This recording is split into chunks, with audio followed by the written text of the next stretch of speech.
Students, today we are solve a word problem of exercise 3.6 question number second. Previous video में students हमने question number first 3.6 exercise का देखा था, जिसमें हमने रिड्यूसिंग मेथड सीखी थी। अब हम रिड्यूसिंग मेथड की हेल्प से वर्ड प्रॉब्लम सॉल्व करेंगे। तो क्वेश्चन नंबर सेकंड का फर्स्ट ऑप्शन है, Ritu can row downstream 20 kilometer in 2 hours and upstream 4 kilometer in 2 hours. Find her speed of rowing in still water and the speed of the current. ठीक है।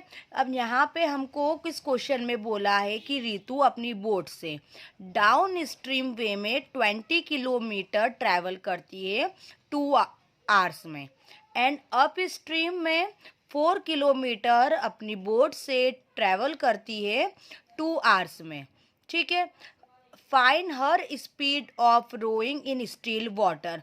हमको रितु की speed means boat की स्पीड निकालना है, and the speed of the current. अब यहाँ पे स्पीड ऑफ द करंट क्या है? वाटर की स्पीड। तो यहाँ पे मैंने ब्लैक पेन से लिख दिया है कि current speed means speed of water. अब हम सबसे पहले डाउन स्ट्रीम क्या होता है वो समझेंगे। डाउन स्ट्रीम मीन्स कि बोट की डायरेक्शन और वाटर की डायरेक्शन फ्लो होने की सेम रहती है। ठीक है। और अप स्ट्रीम में क्या होता है कि बोट की डायरेक्शन और वाटर की डायरेक्शन दोनों अपोजिट डायरेक्शन में रहती है। मतलब हम कह सकते हैं कि यहाँ पे डाउन स्ट्रीम में बोट और वाटर का फ्लो एक ही डायरेक्शन में रहेगा, और यहाँ पे दोनों का डायरेक्शन एक दूसरे से क्या रहेगा? अपोजिट रहेगा। अब हमको क्वेश्चन में बोला गया है कि रितु की स्पीड निकालना है, तो हम बोल सकते हैं let the speed of Ritu equal to x kilometre per hour. तो यहाँ पे हमने मान लिया है कि रितु की स्पीड क्या होगी? x kilometre per our. और हमको स्पीड ऑफ वाटर भी निकालना है, तो हमने स्पीड ऑफ करंट को मान लिया y किलोमीटर पर आवर। जब डाउन स्ट्रीम की बात होती है तो हम लिख सकते हैं, इसको हमने x ले लिया बोट को, और वाटर को हमने y ले लिया, तो दोनों की जो स्पीड है वो ऐड हो जाती है। लेकिन अप स्ट्रीम में क्या होता है कि डायरेक्शन अपोजिट है। ठीक है। तो हम स्पीड इन अप स्ट्रीम ले लेंगे x माइनस वाई। ठीक है।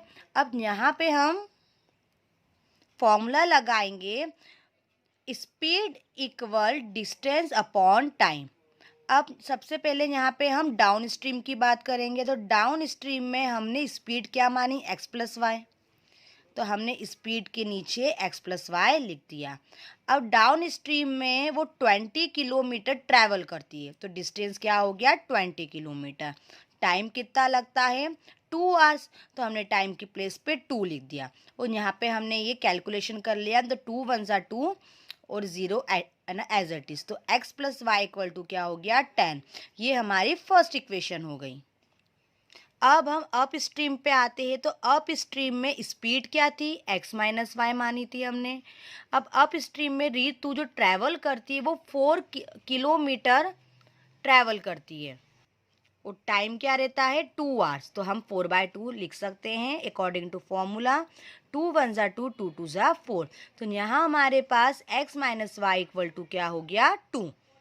ठीक है। ये इक्वेशन नंबर सेकंड हो गई। अब हमको दोनों इक्वेशन मिल गई, तो हम यहाँ पे कोई से भी मेथड लगा सकते हैं, सब्स्टिट्यूशन या एलिमिनेशन या क्रॉस मल्टीप्लिकेशन। अगेन हमने एलिमिनेशन मेथड लगाई, दोनों इक्वेशन को लिख लिया। यहाँ हमको प्रीवियस क्वेश्चन की तरह y के कोफिशिएंट सेम दिख रहे हैं और अपोजिट साइन दिख रहे हैं, तो हम यहाँ पे नीचे साइन चेंज नहीं करेंगे। तो क्या हो जाएगा? ये cancel, x plus x 2x, 10 plus 2 12। x की वैल्यू निकालने के लिए 2 जाएगा 12 के डिवाइड में, 2 वन ज़ा 2, 2 6 ज़ा 12। तो हमारे पास वैल्यू ऑफ x हो गई 6। अब वैल्यू ऑफ x हमारे पास 6 है, तो हम ये x की वैल्यू किसी भी इक्वेशन में रख देंगे। तो हमने इक्वेशन नंबर सेकंड में रख दिया। Put the value of x in equation number second. अब इक्वेशन नंबर सेकंड क्या थी? x minus y equal to 2। x की प्लेस पे हमने 6 रखा, 2 लेफ्ट हैंड साइड आया माइनस में, और y गया राइट हैंड साइड पॉजिटिव में, तो 6 माइनस 2 हो गया हमारा 4। तो हमारे पास वैल्यू ऑफ y क्या आ गई 4। अब हमने यहाँ पे स्पीड ऑफ ऋतु क्या माना था स्टार्टिंग में, x किलोमीटर पर आवर, तो x की वैल्यू हमारे पास क्या है 6, तो ऋतु की स्पीड हो गई 6 किलोमीटर पर आवर। और हमने y माना था स्पीड ऑफ करंट को हमने y माना था, तो y की वैल्यू क्या हो गई 4। तो हम लिख सकते हैं speed of water means current 4 kilometre per hour. अब हम क्वेश्चन नंबर सेकंड के ऑप्शन नंबर सेकंड पे आते हैं। 2 women and 5 man can together finish an embroidery work in 4 days while 3 women and 6 men can finish it in 3 days. Find the time taken by one woman alone to finish the work and also that taken by one man alone. अब ना बच्चों यहाँ पे question में हमको बोला गया है कि 2 जो वुमेन है और 5 मैन है, ये दोनों मिलके 4 दिन में एक एम्ब्रॉयडरी का वर्क फिनिश करते हैं, ठीक है। लेकिन ये हमारी फर्स्ट कंडीशन हो गई। अब यहाँ पे हमको बोल के रखा है कि 3 वुमेन एंड 6 मैन दोनों मिलके वही काम 3 दिन में फिनिश करते हैं।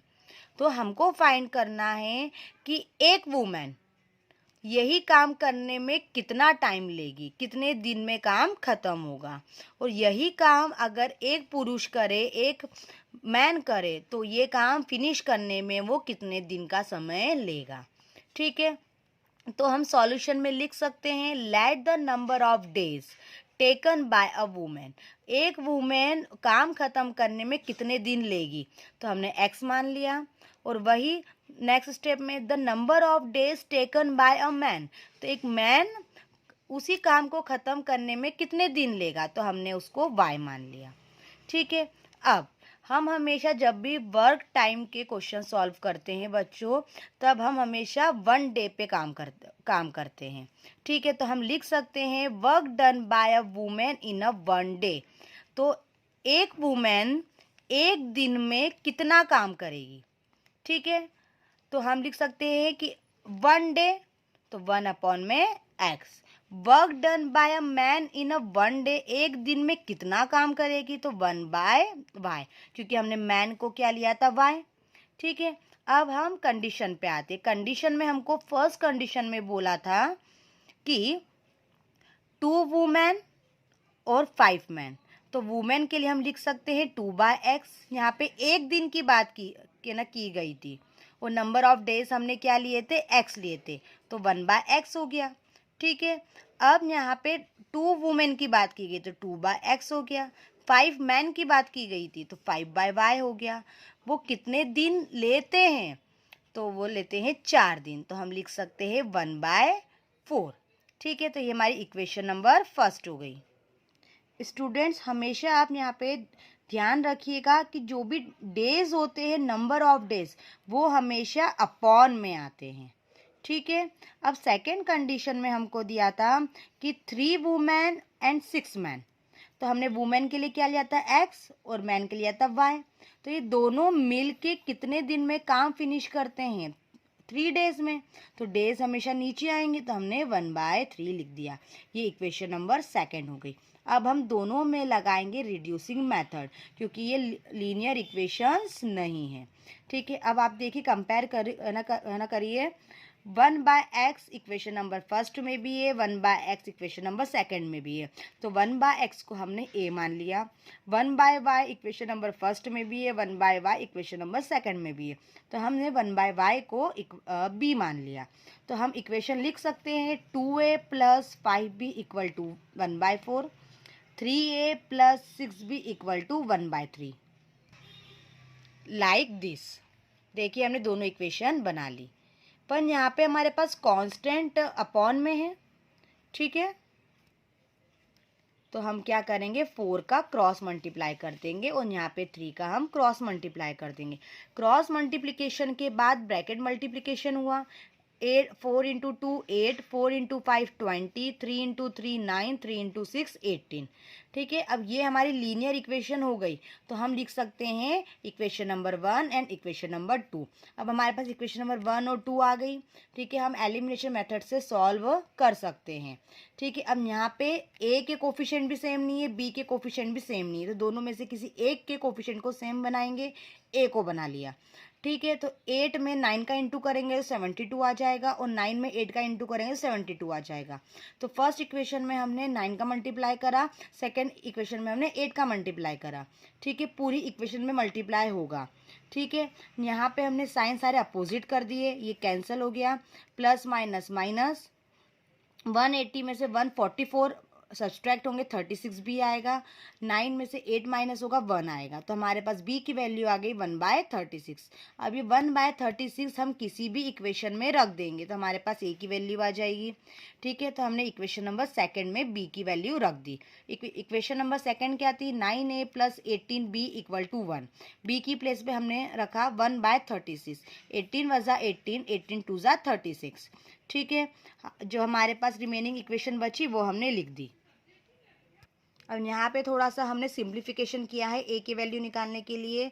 2 हमारा एलसीएम आया, फिर यहाँ पे 9 इंटू 2 18 हो गया, एलसीएम 2, 2 का मल्टीप्लाई 1 में हुआ, 1 इंटू 2 2, 1 माइनस में जाएगा, 2 माइनस 1, 2 माइनस 1 1, 18 डिनोमिनेटर में जाएगा, डिवाइड में तो 1/18। तो हमारे पास ए की वैल्यू आ गई 1/18।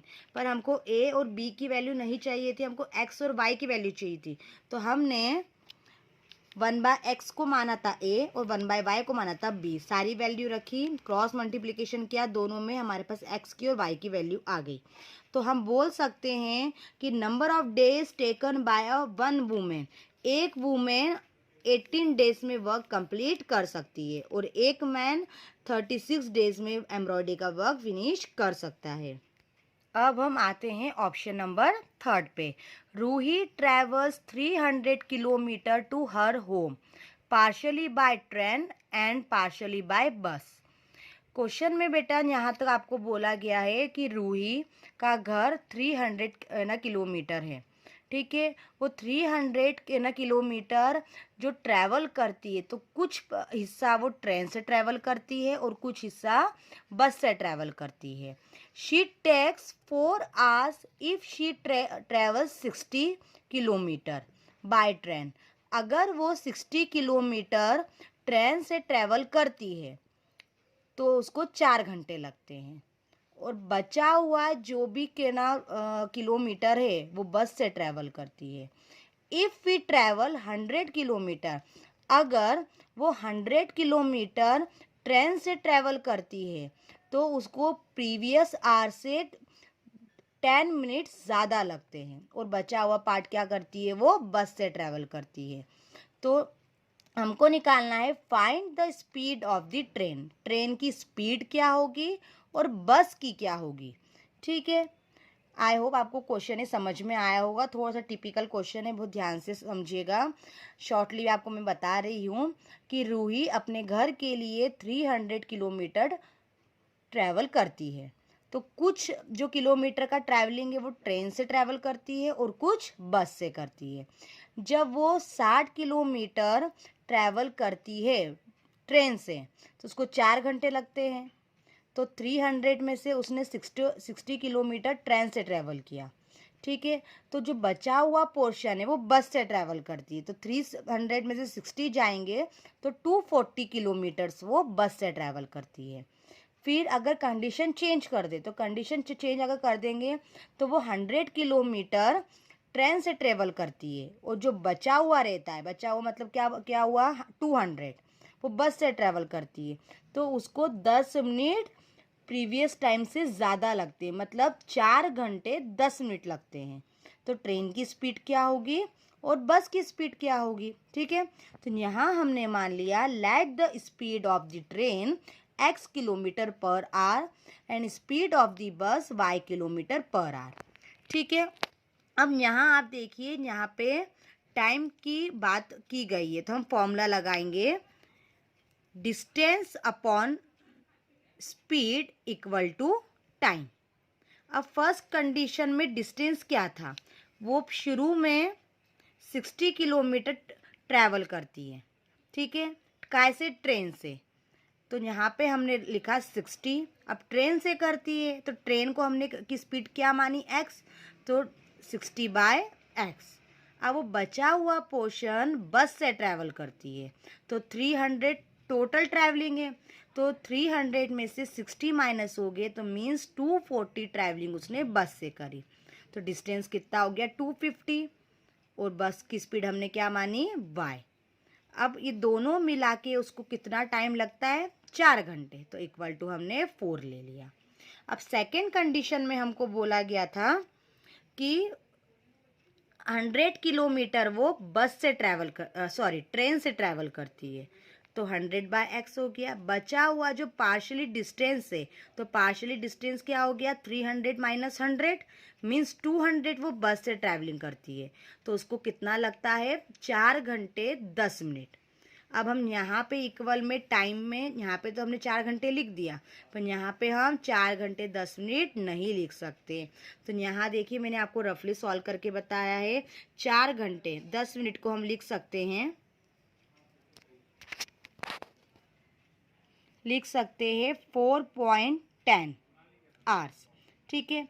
अब 10 मिनट्स तो ऐसे एज इट इज़ हम 4 आवर्स को मिनट में चेंज करेंगे, तो 1 घंटे में 60 मिनट होते हैं, तो 4 इंटू 60 हो गया, 4 इंटू 60 240 प्लस 10, 240 प्लस 10 हमारे पास 250 हो गया, तो 250 मिनट्स हो गए टोटल, मतलब 4 घंटे 10 मिनट को हम लिख सकते हैं टोटल मिनट के फॉर्म में 250 मिनट, पर हमको आवर्स में टाइम लिखना है, तो जब भी हम मिनट को आवर्स में कन्वर्ट करते हैं तो हम 60 का डिवाइड करते हैं, तो हमने मिनट को आर में चेंज करा, तो 250/60, 0 से 0 कैंसल, 25/6 आ गया आवर्स, तो हम यहाँ लिख सकते हैं 25/6, ठीक है। अब ये हमारी इक्वेशन बन गई।